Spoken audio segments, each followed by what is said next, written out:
were just really excited for me to be up here. Okay, I'm a nurse, yay, and a mom. So I want to start by saying Happy Mother's Day to all those mothers out there, even though it's a couple weeks ago now. And I want to know, as a nurse, can anybody tell me what is one of the most frequently broken bones in a child? Anybody know? Fingers. Clavicle? Did I hear clavicle? Good. Show of hands. Has anybody in the room broken their clavicle? Yeah? Show of hands. Has anybody lied about how they broke their clavicle to their mom? That's where my story starts. So as a young mother, I have two children. They're grown now. My daughter, Courtney, is going to be 31. My son is going to be 28 this year. So back in the 90s, Courtney was about 8, and my son was 5.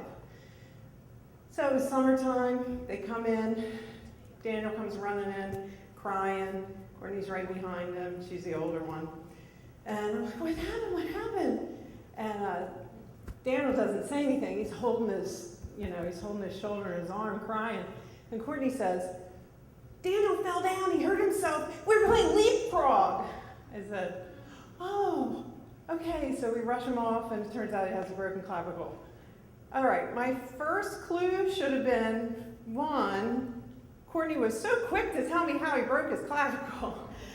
And 2, they were playing leapfrog? I mean, you're a kid and you're playing leapfrog. You're basically already down on the ground, right? So, and my son loved his calcium-containing foods like broccoli and leafy greens and milk. Like, there's no way he should have been able to break his clavicle playing leapfrog with his really little, they were little. They were skinny and real little. So, fast forward.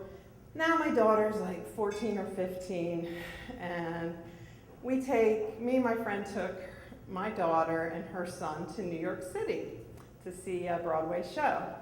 And so we decided to have dinner at Times Square. Now, I don't know if you've ever been in Times Square, in a restaurant in Times Square on the weekend, but you're not eating anytime soon after you order. So you better have a good libation while you're waiting. And our drink at the time, our favorite drink, was a Long Island iced tea. So, I don't know, this is on tape, so I should say I probably had 2 Long Island iced teas.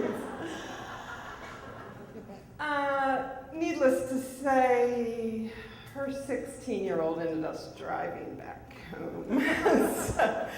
So Pam and I were relaxed, I guess Kyle and Courtney realized how relaxed our moms are. And I think they were kind of competing about their stories, like shocking their 2 moms while we were sitting there enjoying our iced teas. And so Courtney decides, I think I'll fess up on how Daniel really broke his collarbone. So she says, Mom, did I ever tell you how Daniel really broke his collarbone? And I was like, you guys were playing leapfrog, right? And she's like, yeah, that's kind of what we told you.